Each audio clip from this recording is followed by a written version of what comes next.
73 years carrying this family on my shoulders. 73 years giving it my all. And this is how they repay me. Mom, you stay at the farm. Someone has to look after the garden. David told me this morning, with that fake smile he inherited from his wife. Amber was standing there, in her new red dress, looking at me as if I were just another employee. And her mother, Catherine, with those expensive sunglasses, checking her phone as if I didn't exist. It's only for a week, Mrs. Margaret. You understand, she murmured without looking up. Only for a week. As if planting and watering were a game. As if these 73 years had been for nothing. I watched them get into the car, their suitcases filled with clothes I had washed and ironed, the towels I had folded, the shoes I had cleaned. They left for the coast to spend the money this land produces. While I stay here, under this burning sun, with my hands in the soil they believe belongs to them.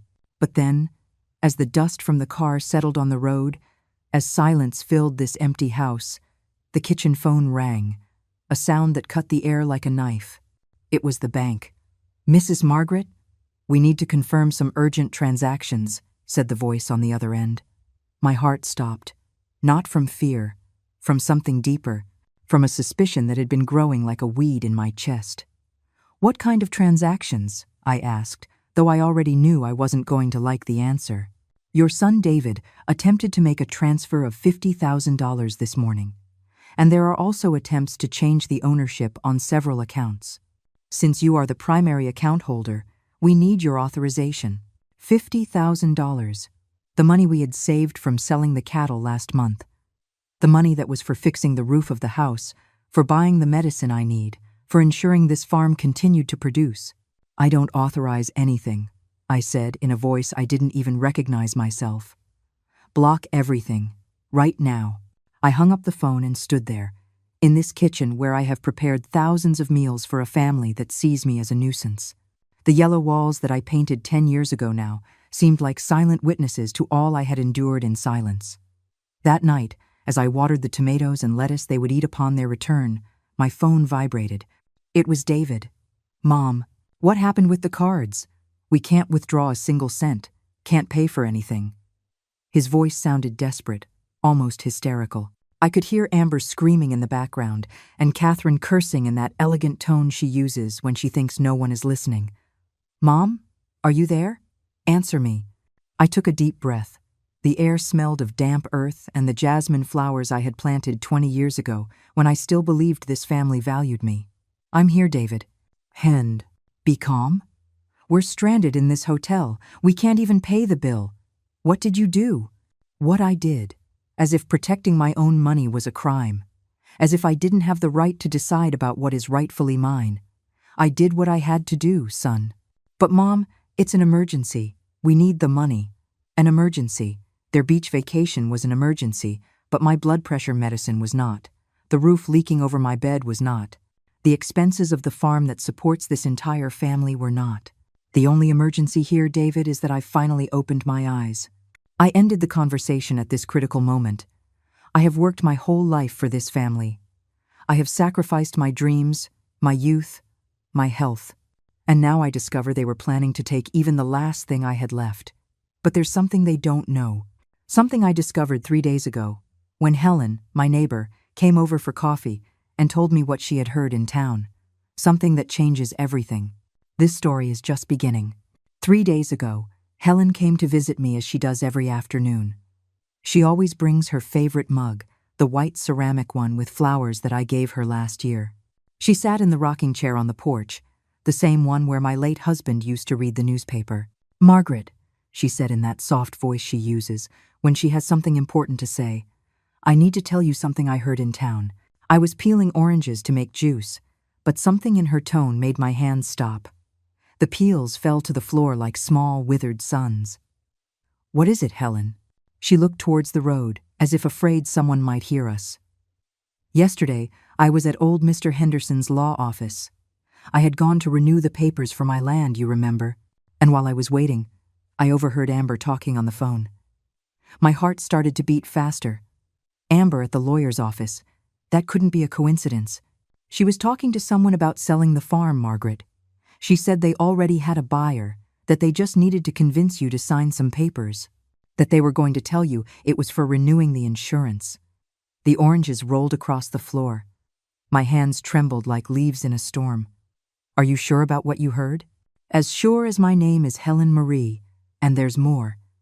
She also mentioned something about changing the bank accounts to David's name.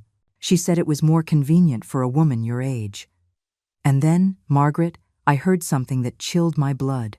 She said that after the sale, they were going to take you to a nursing home in the city, that they had already set aside the money to pay for it. A nursing home. As if I were a piece of old furniture that was no longer useful. As if these 73 years of life were worth nothing. I couldn't sleep that night.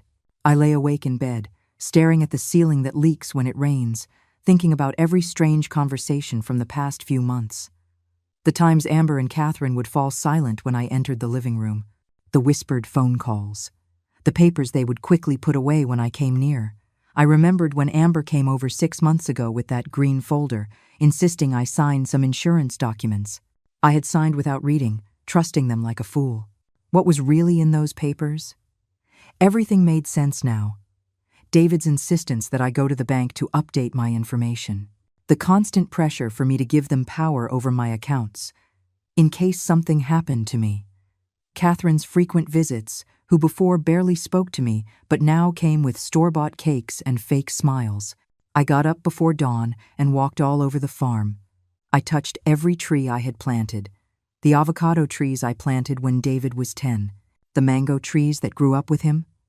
The garden where I taught my granddaughter to recognize plants before Amber decided it was too dangerous to bring her here. This land has my footprints on every meter. My sweat watered every furrow. My tears fed every seed. And they wanted to take it from me like taking a toy from a child. The next day, very early, I walked to Helen's house. Her chickens were clucking in the yard, and the smell of burning wood came from her chimney. I needed to think. I needed a place where I felt safe. Her small kitchen always smells of cinnamon and freshly brewed coffee. Helen, I think I have to do something before it's too late. She poured me coffee in that flowered mug and sat across from me. Her eyes, the color of old honey, looked at me with an understanding that only years of true friendship can give. What do you need, Margaret? I need to go to the bank, today, and to the lawyer too. But first, I need you to help me review all the papers I've signed lately. We went back to my house and sat at the dining room table. I took out all the folders, all the documents I had saved without fully understanding them. Helen has better eyesight than me, and she knows how to read the fine print. Margaret, she said after an hour of reviewing, her voice trembling. These papers you signed last month, they give David the power to sell properties in your name. My world swayed. I had signed my own death sentence without knowing it. And this other one. This one gives him full access to all your bank accounts. Margaret, with these papers, they can do whatever they want with you, I cried. For the first time in years. I cried like a child. I cried for my naivety, for my blind trust, for having raised a son capable of betraying me like this. But the tears dried up quickly. In their place came something I hadn't felt in a long time. Rage. A clean, clear rage that filled me with an energy I thought I had lost. We went to the bank together. There they explained everything David had tried to do over the last 2 months. Loan applications using the farm as collateral, attempts to change the authorized signatures, requests for copies of all my bank statements. Mrs. Margaret, the manager, a young woman with a concerned voice, told me, "Luckily, you had given us specific instructions years ago not to authorize anything without your physical presence. Your son seemed very upset when we told him we needed to speak with you first. He even brought a lawyer last week, insisting he had a legal right. Very upset. Of course, he was upset. His plans to rob me were failing because of a detail he had forgotten. Years ago, when my husband died, I had been cautious. I had put those restrictions in place in case one day I lost my memory. What can I do to protect myself completely? I asked. Cancel all the powers of attorney you have granted. Change all your passwords, establish new restrictions. And if you want my advice, Mrs. Margaret, do it today. Then we went to the lawyer, Mr. Davies, an older man, the kind who inspires confidence the moment you see him.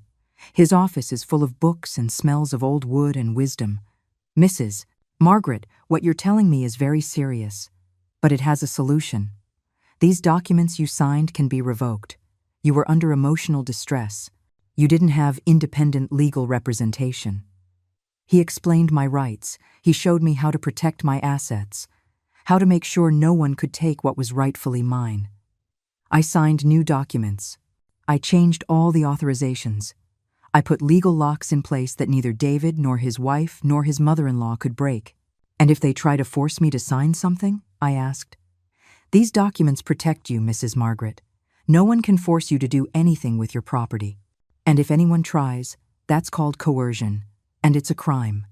Besides, I have notified the bank and the notary's office.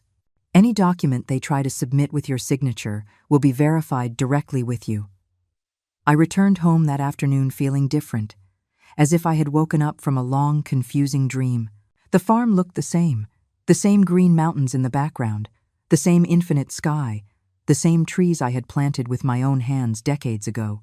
But I was no longer the same woman who had left that morning. For the first time in months, maybe years, I felt in control of my own life. That night, when David called to tell me about the trip, I already knew exactly what I was going to do. I let them leave. I let them believe they had won. That old Margaret would obediently stay home, taking care of the garden like just another employee.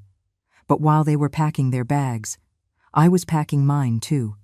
Not to go anywhere, but to stay. To plant my roots deeper than ever. And when the bank phone rang the next day, I was ready. The storm was just beginning, but for the first time in a long time, I had the umbrella. David's call woke me up on the second day. His voice sounded different, higher pitched, with that tone he used as a child when he knew he'd done something wrong. Mom, there's a problem. The cards aren't working. None of them. I sat up in bed slowly, feeling the morning sun stream through the window overlooking the yard. The chickens were already clucking, asking for their food.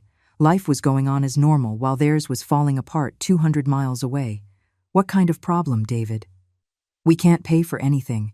Not the hotel, not the food, not the gas. It's like all the accounts are frozen. I heard Amber screaming in the background. Her voice was distorted over the phone, but I managed to make out a few words. Useless. Your mother. Fix this. Mom, I need you to go to the bank, right now. It must be a system error. A system error, as if I were that naive. It's not an error, David. Silence. A long silence filled with the sound of the waves I could hear in the background.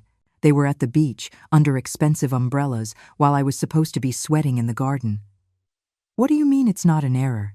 I mean, I canceled all the cards. I froze all the joint accounts. I revoked all the authorizations you had. Another silence. This one heavier than the last.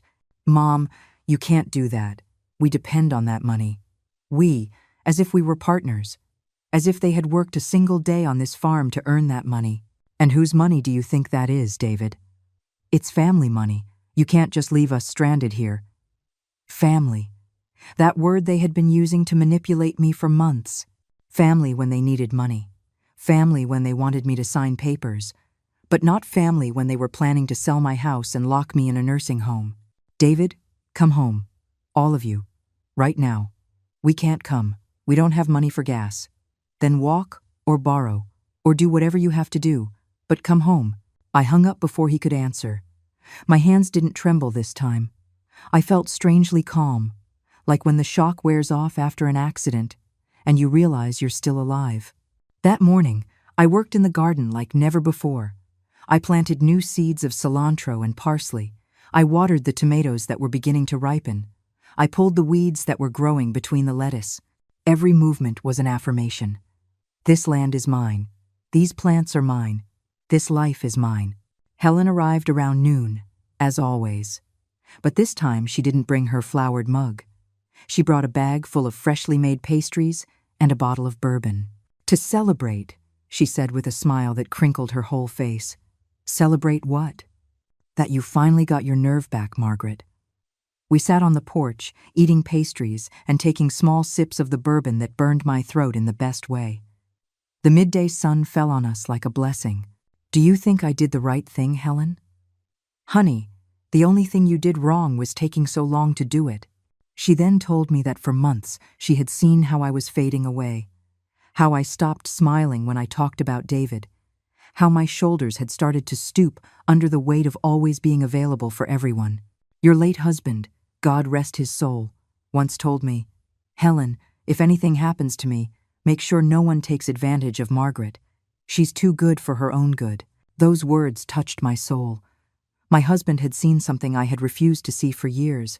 The phone rang again at 3 in the afternoon. This time it was Amber. Mother-in-law, we need to talk. Her voice had lost all its usual fake sweetness. Now it sounded sharp, desperate. Speak. What's going on? Why did you do that with the accounts? What do you think, Amber?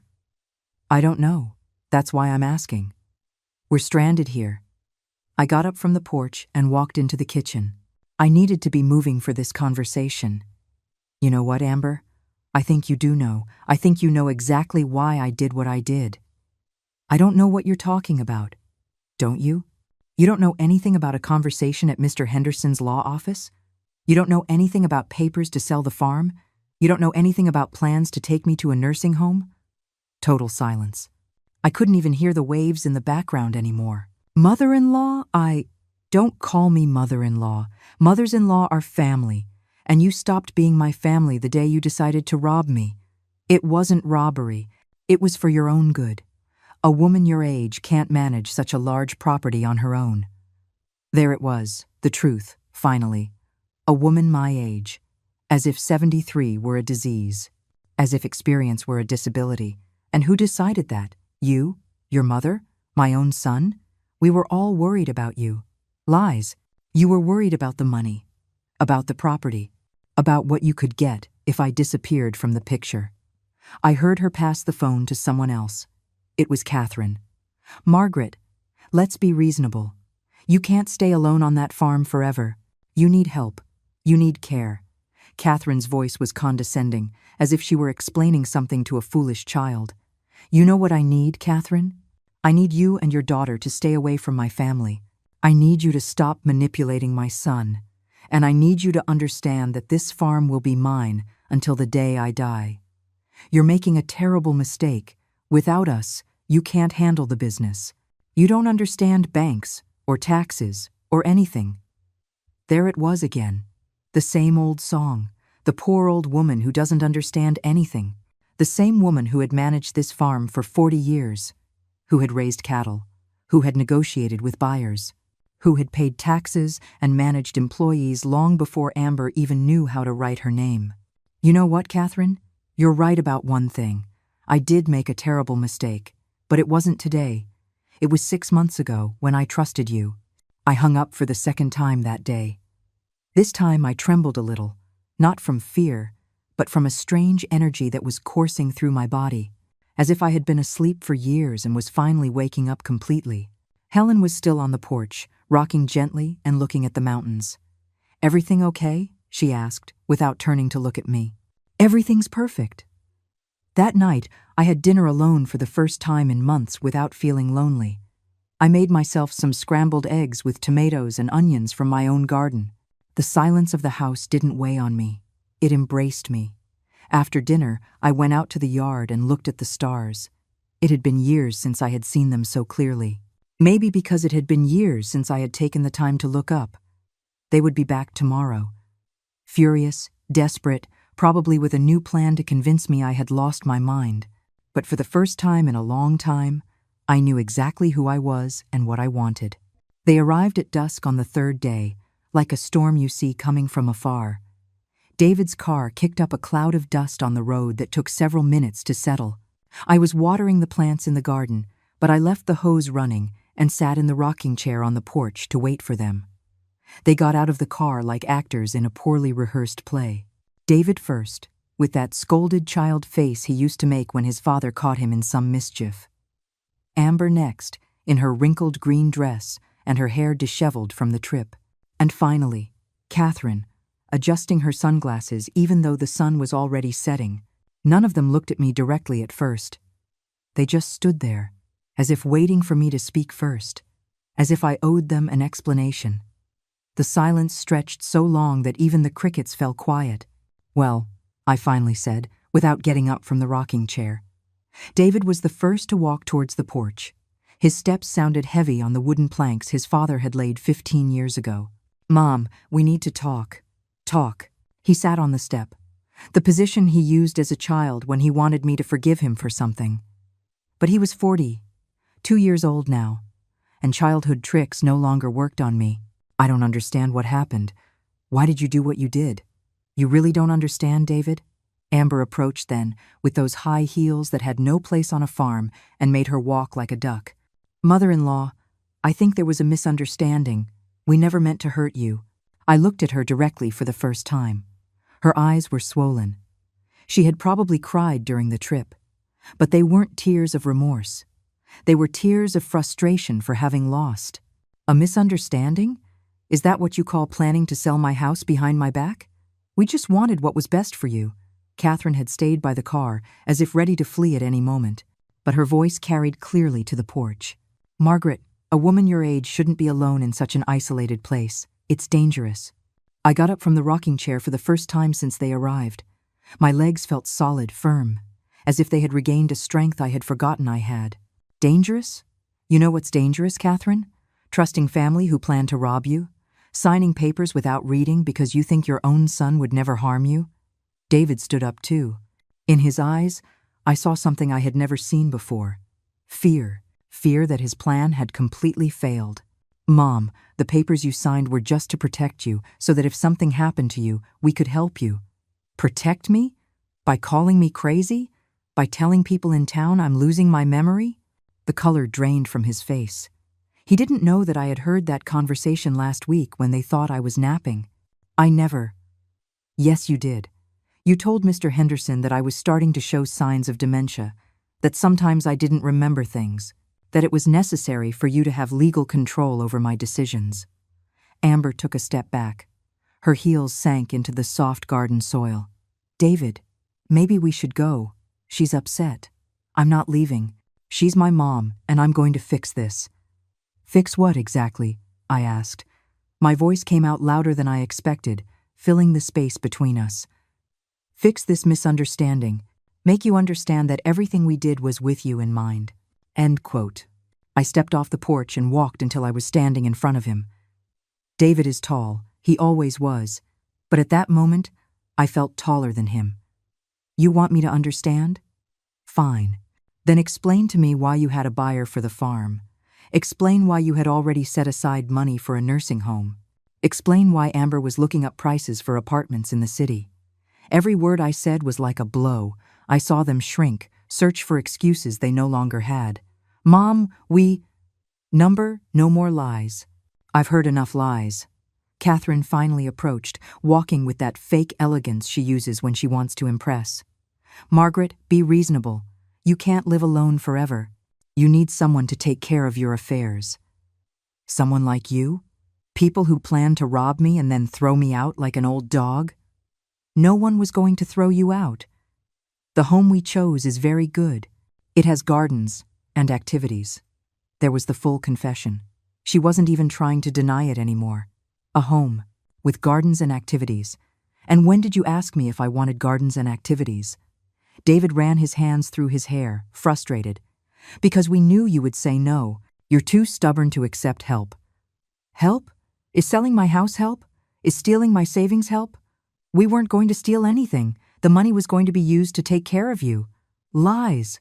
The money was going to be used for you to live comfortably while I rotted in a nursing home." Amber started crying again.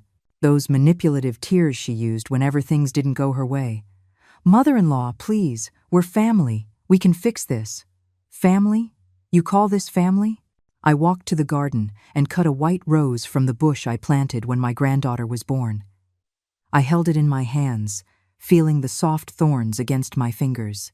"Do you know what real family is? Family is Helen, who warned me about your plans.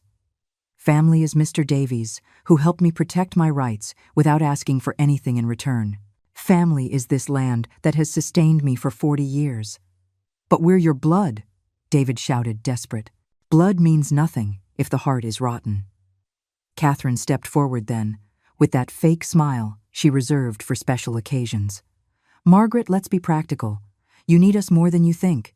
Who's going to take care of you when you get sick? Who's going to manage the farm business? I will take care of myself, as I have for 73 years. And as for the farm business, I have some news for you. I went back to the porch and took from my purse the papers I had signed that morning with Mr. Davies. Yesterday, I signed a new will. Everything I have will go to a foundation that helps abused women. Not a single cent, not an inch of land will be for you. The silence that followed was different from all the others. It was a silence of defeat, of destroyed plans, of dreams of easy money evaporating like dew in the morning. David sat on the step again, but this time not like a child seeking forgiveness. He sat like a man who finally understood the consequences of his actions. Mom, you can't do that. I'm your only son. Being my only son gave you rights, David, but it also gave you obligations, and you chose to betray me instead of taking care of me. Amber had stopped crying. Now she was looking at me with a pure rage that finally showed her true face. You're crazy. Completely crazy. David, do something. What do you want me to do? I don't know, but you can't let her take everything from us. No one is taking anything from you, I said calmly. You are simply losing something that was never yours. The sun had set completely. The first stars were beginning to appear in the violet sky. It was time for them to leave. Go, I told them. This house is no longer your home. David looked at me as if he hadn't understood the words. As if it were impossible that his mother, the woman who had cleaned his scraped knees and prepared his favorite meals for 40 years, was telling him to leave. Mom, you can't be serious. I have never been more serious in my life. Amber approached then, with the desperation of a cornered animal that made her look ugly despite all her makeup. Mother-in-law, think carefully. Without us, you have no one. What are you going to do when you get sick? When you need help? I'm going to do the same thing I've always done. Solve my problems on my own. But you're 73 years old? And you're 35, but you act like you're 5. Age is no excuse for being useless, Amber. Catherine had already gotten into the car, probably calculating that this battle was lost. But she shouted from the window, Margaret, this isn't over. We have legal rights. The papers you signed give us power. Those papers? I took the folder I had taken to the lawyer out of my purse. Are you referring to these papers that have already been nullified? Or these other ones, where it's proven that you pressured me to sign without legal representation? Her face fell. Even from a distance, I could see how reality hit her like a hammer. That's impossible. Those documents are valid. They were valid, until Mr. Davies proved there was emotional coercion. It turns out the law protects senior citizens from abusive children. Who would have thought? David stood up abruptly, so fast that the step planks creaked. We are not abusive. Everything we did was for your own good. For my own good? David, look around. Look at this farm I built with my own hands. Look at this house where I raised you. Do you really think I don't know what's good for me? I walked to the garden where my roses were, the same ones I had planted when he was little, and asked me why flowers had thorns. To protect themselves from those who want to hurt them, I had explained then. I never thought that one day he would be one of those threats. Look, David, do you see these roses? I planted them 20 years ago. I've cared for them, pruned them, protected them from pests. No one else knows how to care for them like I do. No one else knows how much water they need, when to fertilize them, how to protect them from the cold. I turned to him, holding the white rose I had cut. This farm is the same. I know how every foot of this land works. I know every tree, every animal, every problem that can arise. I've managed droughts, floods, pests, low prices, high prices. I've done it alone for years, especially after your father died. But Mom... No, let me finish. In all these years, did you ever see me fail? Did a harvest ever get lost because of me? Were we ever unable to pay the bills? Did this family ever go hungry? He couldn't answer because the answer was no. I had never failed. I had never let anything bad happen to this family. So why did you decide I could no longer take care of myself? Why? Because Amber told me that. They're at Island, Amber told you. And since when does Amber know more about my life than I do? Amber stepped forward with her fists clenched. I was just trying to help. Your son was worried about you. Lies. My son was worried about the money, and you were worried about getting a house without having to work to pay for it. That's not true, isn't it? Then explain to me why the day after I signed the papers, you had already set aside $50,000 to buy an apartment in the city. David's face went white. He didn't know I had seen the messages on his phone when he left it on the table during lunch. How do you know that? Because I'm not blind, David, nor deaf, nor stupid. I saw the messages with the real estate agent. I saw the floor plans for the apartment you wanted to buy with my money. Catherine got out of the car again, but this time she looked like a wounded beast. All of this is normal. Children always inherit from their parents. We were just speeding up the process. Speeding up? Do you mean you were waiting for me to die? No, I mean it was logical to plan for the future. The future. My future. Without asking me what I wanted for my future. I walked to the fence that divides my property from Helen's. In the distance, I could see the light from her kitchen. She was probably making dinner, unaware that the war that would define the rest of my life was unfolding here.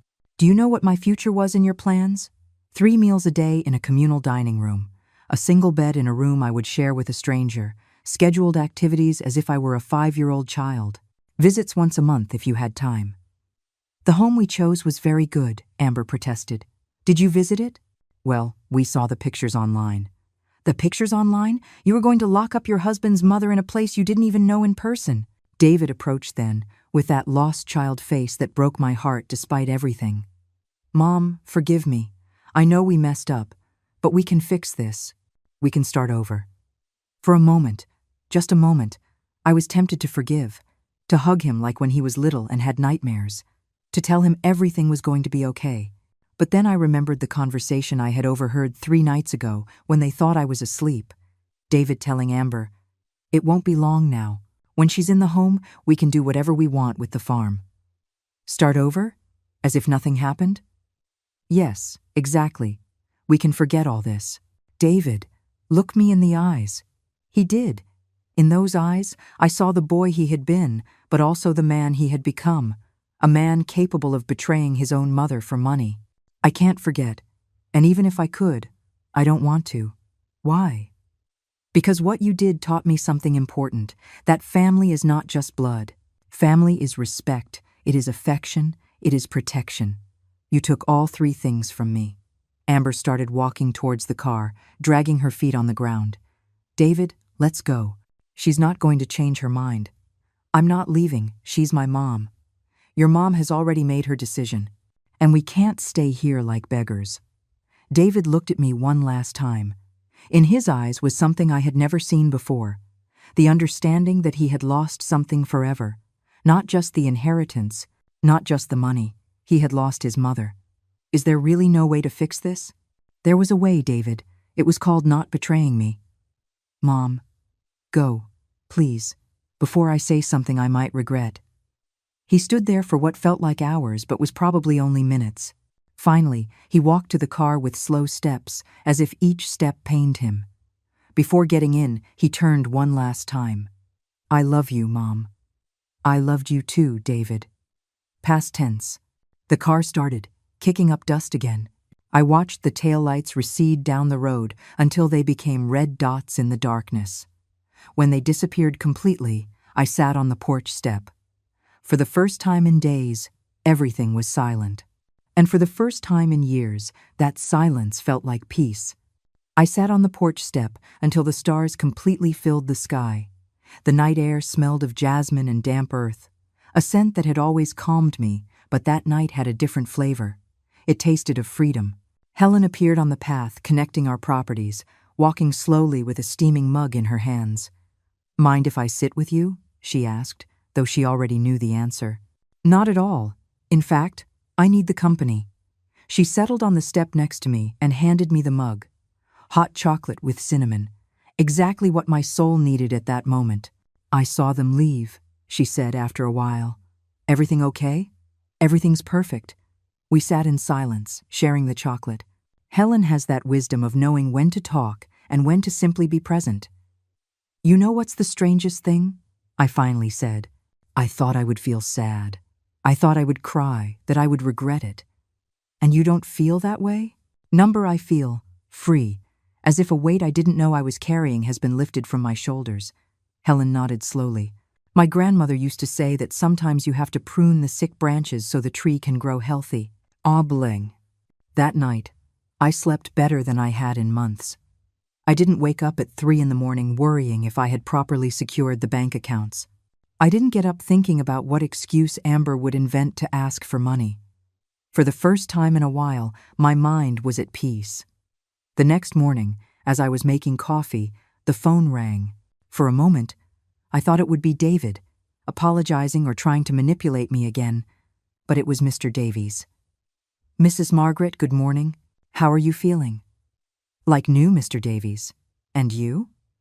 Very well. I'm calling because I wanted to confirm some details of the will we signed yesterday. Are you sure about your decisions? More sure than ever. Perfect. I also wanted to inform you that your son came to my office very early this morning. He wanted to know if there was any way to contest the changes you made. I wasn't surprised. David had always been persistent when he wanted something. And what did you tell him? I explained that the documents are perfectly legal and that you are in full possession of your mental faculties. I also suggested that if he wanted to reconcile with you, he should come and talk to you directly, not through lawyers. And what did he say? He left without a word. After hanging up, I decided it was time to start my new life in earnest. I couldn't stay lamenting the past. I had to build something new, something meaningful. I walked all over the farm, seeing it with different eyes. It was no longer just the property I had inherited from my husband. It was no longer just the place where I had raised my son. Now it was my future, my project, my legacy. The house needed repairs. The kitchen roof had leaks we had ignored for months because we didn't have the money to fix it, according to Amber. But now that I didn't have to support 3 non-working adults, I did have money. I called Mr. Peterson, the town's contractor, an honest man who had worked for us for years. Mrs. Margaret, what a pleasure to hear from you. How can I help you? Mr. Peterson, I need you to come and look at the house. I want to make all the repairs we've been putting off. All of them? Are you sure? That's going to be a big project. I have time, and I have money. When can you come? I'll stop by tomorrow morning, if that works for you. Next, I called the veterinarian. For months, I had wanted to buy more chickens and maybe some goats, but Catherine complained about the noise and the smell. Dr. Bell, this is Margaret. Could you advise me on expanding my coop? Of course. What do you have in mind? I want to start a small farm. Chickens, goats, maybe some pigs. Something that will give me a steady income but also keep me busy. That sounds like an excellent idea. Is your family on board? My family is me, doctor, and I am completely on board. That afternoon, Helen and I sat at the dining room table making plans. She brought paper and pencil, and I laid all my ideas on the table. What if we start a small home-cooked meal business? Helen suggested. Your cooking is delicious, and I know how to make preserves and jams. Do you think it would work? There's no one in town who sells homemade food. All the women work outside the home now. I'm sure there's a market.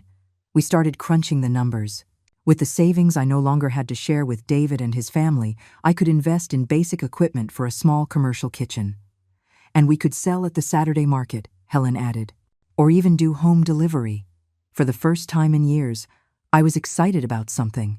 I had a project, a purpose, a reason to get up every morning that wasn't just survival. That night, as I ate dinner alone in the kitchen, I realized something. The house felt bigger, not emptier, bigger, as if I had reclaimed spaces I didn't know I had lost. The phone rang at 9 o'clock at night. It was a number I didn't recognize. Margaret? The voice was of a young, shy woman. Yes, this is Margaret. Who is this, please? It's the wife of Jeremy, your neighbor, Mrs. Thompson's son. She gave me your number. Jeremy, the young man who had studied business administration and now worked in the city. What can I do for you, honey? Mrs. Thompson told me you're thinking of starting a food business. I work in marketing, and I was wondering if you would need any help. What kind of help? Well, I could help you with social media, with label design, with promotion. I would love to be part of a project like that. And how much would you charge for that help? Nothing at first. If the business works out, we could talk about a small partnership. But first, I want to help you get off the ground. I hung up the phone with a huge smile. I didn't just have a project. I had a team. The next day, Mr. Peterson arrived early with his tape measure and notebook.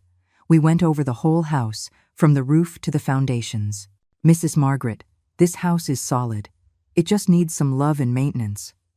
How long would it take to make it like new? About 3 months, working every day. But it's going to look like a palace. Do it. While Mr. Peterson was taking measurements, I walked to the back of the property, where I had always wanted to build a small workshop. My late husband had dreamed of having his carpentry shop there, but we never found the time or the money.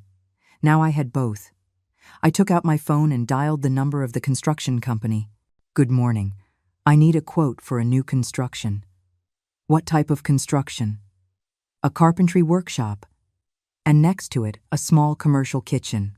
When do you need it by? I'm in no hurry, but I want it to be perfect. For the first time in 73 years, I was building something just for me, without having to ask for permission, without having to justify expenses, without having to listen to complaints about the noise or the mess. It was my money, my land, my decision, and it felt glorious. 6 months passed before I heard from David again. 6 months in which my life changed completely, as if I had emerged from a chrysalis and could finally fly. The house turned out beautiful. Mr. Peterson hadn't exaggerated when he said it would look like a palace. New roofs, restored floors, walls painted a soft yellow that made the whole house feel full of sun. The commercial kitchen worked perfectly, and the carpentry workshop was exactly as my husband would have dreamed. Helen and I had turned our home-cooked meal project into a small empire. We sold pies on Tuesdays, pastries on Thursdays, and preserves every day. On weekends, the town market was filled with people who came specifically to buy our products. Mrs. Margaret, Mr. Henderson, the notary, would tell me every time he passed by our stall, "You've aged backwards 10 years." And it was true. I felt stronger, clearer, more alive than I had in a long time. I worked from 5 in the morning until 7 at night. But it was work that filled me with satisfaction instead of draining me. Jeremy's wife, whose name was Ashley, had been a blessing. She created a social media page that had thousands of followers. She named it Grandma Margaret's Kitchen, and although I protested because I wasn't anyone's grandmother, the name stuck. We had hired 3 young women from the town to help us. Young women who needed work and were quick learners. The house, which had been so quiet for years, was now filled with laughter and conversation from early in the morning. We had also started a small program to help women in difficult situations, women who, like me, had been manipulated or mistreated by their families. We taught them skills, gave them temporary work, and helped them get legal advice. "It's as if this house had been waiting all this time for you to wake it up," Ashley told me one afternoon. She was right. The house had been sleeping, waiting for me to have the courage to live my own life. It was a Tuesday afternoon when David arrived. I was in the workshop, sanding some boards to make a new shelf, when I heard the car on the road. But this time he didn't arrive with anger or desperation. He came alone, walking slowly, like someone who comes to apologize. I saw him from the workshop window. He had lost weight. His clothes looked less cared for, and he had a several-day-old beard that made him look older. He stood in the yard, looking at all the changes, as if he couldn't believe it was the same house. I came out of the workshop, wiping my hands on my apron. I didn't run to him, but I didn't hide either. "Hi, Mom." "Hello, David." We stood there, separated by a few feet that felt like miles. "The house looks different. It's alive again." He nodded slowly, as if he understood the message behind my words. "Can I sit down?" "It's your decision." He sat on the porch step, in the same place he had sat last time, but now he looked small, defeated. "Mom, I came to apologize." I didn't answer. I had learned the power of silence. "I know what we did was wrong. I know there's no excuse, but I wanted you to know that I've realized everything." Everything what? That you were right. That Amber manipulated me. That I lost the most important person in my life because of greed. And Amber? She left. 3 months ago. She took everything she could and left with a man she met in the city. I didn't feel satisfaction hearing that. I didn't feel pity either. It was simply information. And Catherine is in a nursing home. Her own son committed her when she ran out of money. The irony was perfect, but I said nothing. Mom, I know I don't deserve forgiveness. I know it's probably too late. But I wanted you to know that I've learned. That by losing you, I realized what really matters in life. I sat in the rocking chair but kept my distance. What do you want, David? Nothing. I'm not here to ask for anything. I'm just here to tell you that I love you, that I've always loved you, even if my actions said otherwise. And what have you been doing these months? Working. I work in construction now. It's hard, but it's honest. I sleep in a rented room, eat at cheap diners. I'm trying to understand how I became so stupid. For the first time in the conversation, his eyes filled with real tears. Not tears of manipulation, but of real remorse. I see the life you've built without us, and I realize that we were the ones holding you back. You didn't need us to take care of you. We were the ones who needed you.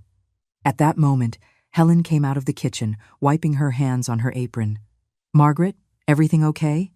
Everything's fine. Helen, I'd like you to meet David, my son. Helen looked at him with that look older women have when they're sizing up a man, a look that sees straight into the soul. A pleasure, David. I've heard a lot about you. David turned red. He knew exactly what kind of things Helen had heard. The pleasure is mine, ma'am. Are you staying for dinner? David looked at me, waiting for my answer. You can stay if you want, but not as family, as a guest. I understand.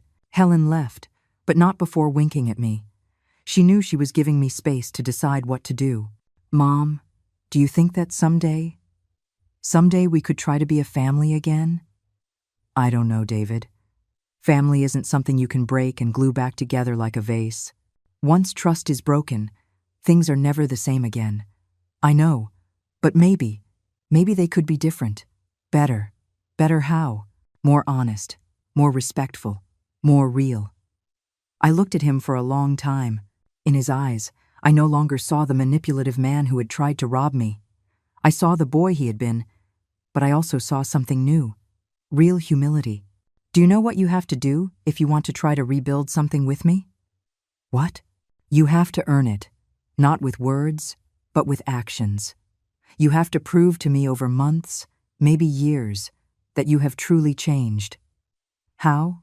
By working honestly, by living honestly, by respecting my decisions, even if you don't like them, by treating me like a whole human being, not like an old woman who needs to be cared for.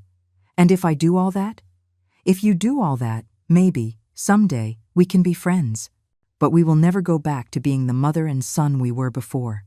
That relationship died the day you decided to betray me. He was quiet for a long time. Finally, he nodded. I understand. And I accept those conditions. Good. Then you can start by staying for dinner. But then you leave. And if you want to come back, you let me know beforehand. Thank you, Mom. You don't know what this means to me. Don't call me Mom yet. Call me Margaret. You have to earn the right to call me Mom again. That night, the three of us had dinner in silence. David ate slowly, as if it were the first home-cooked meal he'd had in months. It probably was. When he finished, he helped me wash the dishes without being asked. Helen had gone to her house, leaving us alone. The food was delicious, he told me. Thank you. Can I ask you something? Ask. Are you happy? The question took me by surprise. No one had asked me that in years. Yes, I said after thinking about it. For the first time in a long time, I am happy. He left that night without promising to return, without asking for anything more. He just left, and for the first time in months, the goodbye didn't feel like a war. David came back 3 weeks later. This time he called before coming, as I had asked him to. Margaret, can I visit you on Sunday? I wanted to help you with something if you need it. Help me with what? With whatever. I know you have the food business. Maybe you need someone to carry heavy things, or fix something. The offer surprised me. For years, David had avoided any physical work on the farm. He always had an excuse. His back hurt. He had important things to do. That kind of work was for employees. Come on Sunday at 8 in the morning. There are a few things I need fixed. He arrived on time, dressed in work clothes and old boots. He looked different, thinner but also stronger, as if the physical labor had hardened him in a good way. What do you need me to do? The goat pen needs repairing. Some of the boards are loose. He worked for 4 hours without complaining. I watched him from the kitchen window while I prepared dough for pastries. He moved differently, with more care, with more respect for the tools and materials. He was not the same man who once considered this type of work beneath him. At noon, I brought him a glass of cold water and a plate of food. "Thank you," he said, and sat down to eat on the ground, leaning against a tree. "Why are you doing this, David? Fixing the pen? Number all of this, coming, working, acting like you're a different person." He chewed slowly before answering. "Because when I lost you, I realized I had lost the only person who really knew me, the only one who loved me unconditionally. I loved you unconditionally, until you put conditions on it. I know, and I also realized something else." "What?" "That I never really knew you. I thought you were just my mom, the woman who took care of me. But you're so much more than that." He looked around, seeing the thriving business, the improvements to the house, the new energy in everything. "You're a businesswoman. You're a leader. You're a woman who can build an incredible life from scratch. And I was so blind I didn't see it." His words reached me, but I didn't let myself get carried away by emotion. "And what do you want to do with that information?" "I want to get to know you, for real, as the person you are, not as the idea I had of you. That's going to take time. I have time." He finished his work and left without asking for anything more, without asking when he could come back, without suggesting we eat together, without trying to force an intimacy that no longer existed. Over the next few months, David came every 2 weeks. He always called before. He always came to work. He fixed the roof of the chicken coop, painted the fence, helped build a new storage area for the business. Helen watched him with the prudence of an older woman who has seen many broken promises. "What do you think of him?" I asked her one afternoon. "That he's trying to be different. But time will tell if it's real or just an act." "How can I tell the difference? Men who really change don't make a show of their change. They just change." She was right. David didn't talk much during his visits. He didn't try to impress me with grand gestures or dramatic promises. He just worked, ate what I offered, and left. One day he arrived with bruises on his hands. "What happened to you?" "A fight at work. A coworker was harassing a new girl, saying nasty things to her. I told him to stop." "And?" "He told me to mind my own business. I told him that respecting women was my business. He hadn't said those words to impress me. He had said them because it was the truth. And for the first time in months, I felt something like pride for my son.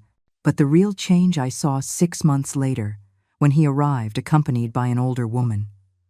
"Margaret, I'd like you to meet Mrs. Davis. She's my boss on the construction site." Mrs. Davis was a woman in her 60s, weathered by the sun and work, with intelligent eyes and strong hands. "Mrs. Margaret, your son has told me a lot about you. I wanted to meet the woman who raised one of my best workers." David turned red. "David is responsible, punctual, and never complains about hard work," Mrs. Davis continued. "But most importantly, he respects the women on the team. That's not common in this business." After they left, I thought about Mrs. Davis's words. David had really changed, not just with me, but in all aspects of his life. He called me that night. "Margaret, tell me. I wanted to thank you." "For what?" "For giving me the chance to get to know you, and for teaching me what respect means." "I didn't teach you anything, David. You decided to learn."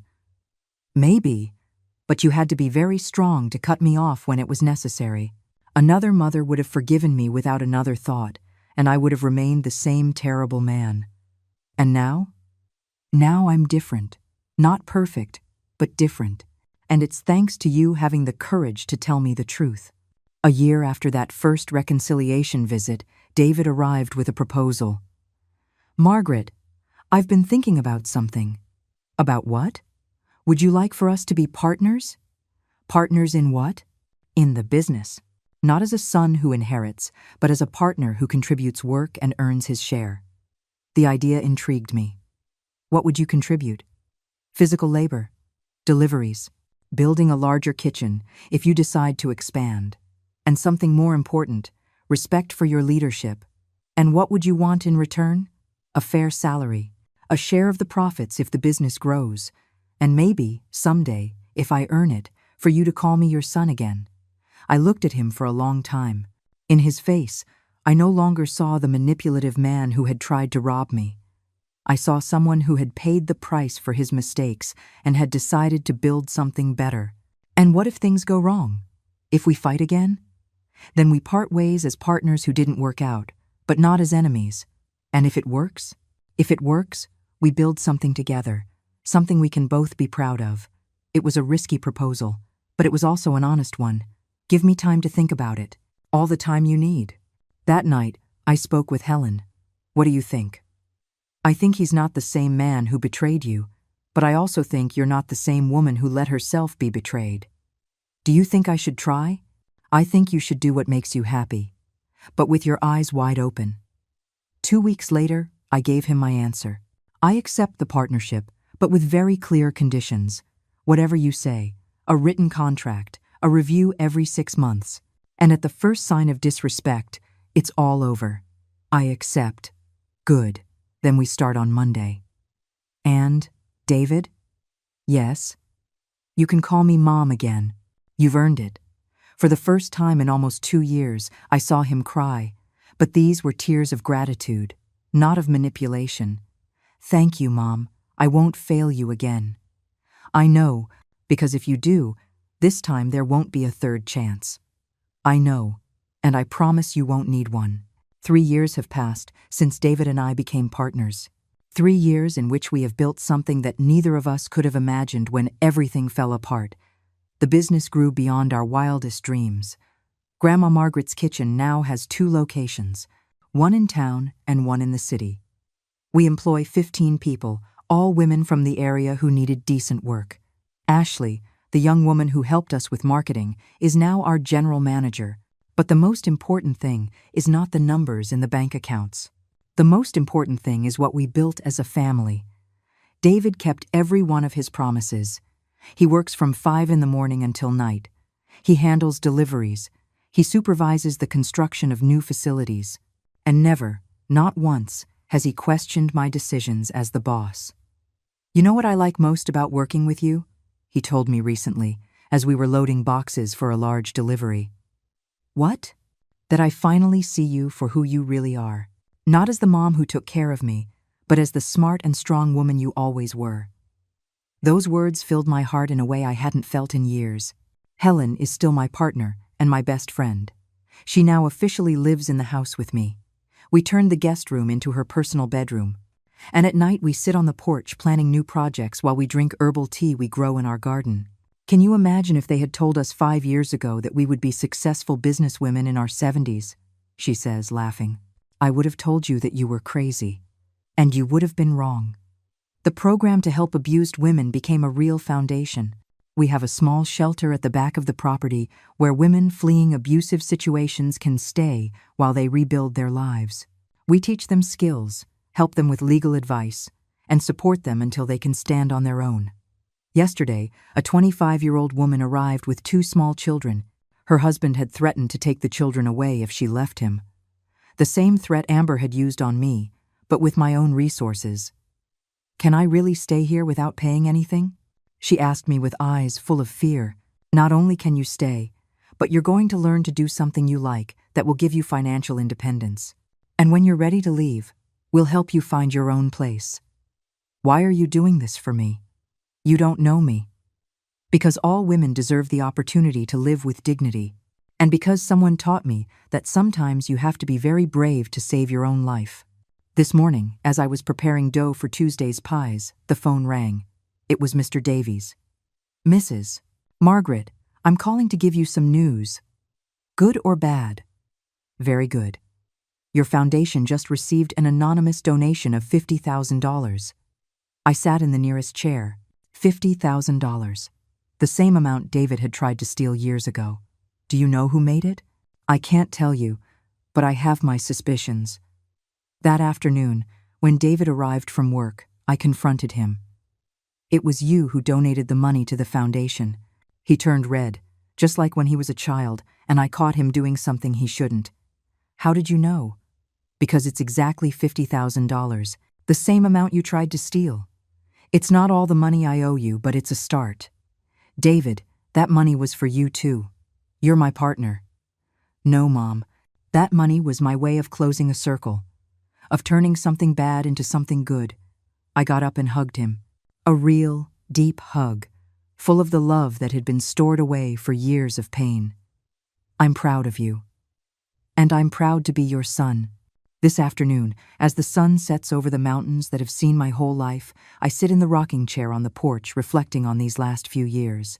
The house is full of life again. I can hear laughter from the kitchen where the girls are finishing up cleaning after a day's work. I can hear voices from the shelter where the women we are helping are reading stories to their children. I can hear the sound of the goats and chickens in the pen that David repaired with his own hands. Helen comes out of the kitchen with 2 cups of hot chocolate, as she does every night. What are you thinking about? She asks. That my husband was right. About what? He once told me that women are like trees, that we can survive the most terrible droughts, but that when the rains come, we bloom more beautifully than before. He was a wise man. Yes, and I think he would have liked to see what I've become. David arrives in his truck, tired but smiling. He now lives in a small house he bought in town, but he comes to have dinner with us almost every night. How was your day? I ask him. Perfect. We delivered everything on time, the clients were happy, and Mrs. Davis offered me a bigger contract for next month. And are you going to accept it? Only if you agree. I don't want it to affect our business. That's the difference. Now he asks me. Now he respects my opinions. Now he understands that we are partners, not boss and employee. Accept. The business can manage on its own for a few weeks. Thanks, Mom. The 3 of us have dinner in the dining room, talking about plans to expand the shelter and maybe open a 3rd branch. Ashley wants us to explore the possibility of selling our products online throughout the country. Can you imagine, Margaret? Helen says. Women all over America eating your pies. Our pies, I correct her. We built this together. After dinner, David goes to his house, and Helen retires to her room. I stay on the porch a while longer, looking at the stars that shine brighter than ever. I think about the woman I was 5 years ago, a woman who had become invisible in her own home, a woman who had lost her voice, her strength, her dignity, a woman who was so used to giving that she had forgotten she also had the right to receive. That woman died the day I decided to freeze the bank accounts. She died when I chose to defend myself instead of remaining a victim. She died when I understood that true love is not sacrificing your dignity for others, but respecting your own and teaching others to respect it too. In her place, this woman was born, an entrepreneur, a leader, a protector of other women, a mother to a son who finally understands what respect means. The phone rings one last time before I go to bed. It's Ashley, the manager. Mrs. Margaret, I'm sorry to bother you so late, but I wanted to give you some news. What happened? A national magazine just called. They want to do an article on women entrepreneurs over 70. You are their first choice. An article about me. About you and about everything you've built. They say your story is inspiring for thousands of women who feel trapped in their own lives. After hanging up, I walk to the garden where my roses are. The same ones I planted 20 years ago to teach David about the thorns that protect beauty. I cut a white rose, the same variety I cut the night he left. But this time I don't cut it with pain. I cut it with gratitude. Gratitude for having had the courage to say enough. Gratitude for having found the strength to build a new life. Gratitude for having learned that it is never too late to bloom. I look up at the starry sky and whisper the words my husband told me in our last year together. A legacy is not a monument, Margaret. It is a map you leave for others to find their own way. I finally understand what he meant. My legacy is not the businesses I built or the money I earned. My legacy is the women I helped find their strength. It's the son who learned to respect. It's the living proof that it is never too late to rescue your own life. I go into the house and turn off the lights one by one. Tomorrow will be another day full of work, of projects, of women who need help and hope. And I will be ready, because I am finally who I was always meant to be. Margaret. Simply Margaret. And that is more than enough.